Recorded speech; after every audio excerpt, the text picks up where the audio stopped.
आज आपण मार्केटमध्ये भेटतो तसा इमली सॉस बनवूया। तर त्यासाठी इथे मी चिंच भिजत घातलेली होती।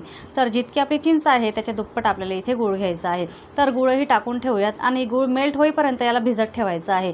तर भिजल्यानंतर बघा आपल्याला मिक्सरच्या भांड्याला हे सगळे जिन्नस टाकून घ्यायचे आहे, म्हणजे चिंच आणि गूळ।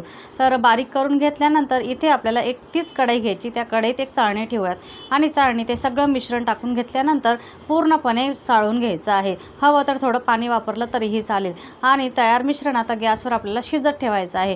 तर शिजत यायच्या आधी यात आपल्याला ॲड करायचं आहे बघा 1 चमचा चटणी, थोडंसं मीठ, त्यानंतर थोडं काळं मीठ, काही जिरा पावडर, थोडासा चाट मसाला।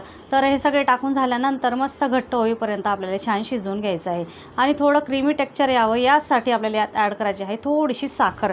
तर एकदम मस्त मार्केटसारखी याला टेस्ट येत असते। तर घट्ट होईपर्यंत छान याला आपण शिजवून घेऊयात। तर खूप सारे व्हिडिओजही मी दिलेले आहेत, तेही नक्की बघा। व्हिडिओ आवडल्यास धन्यवाद।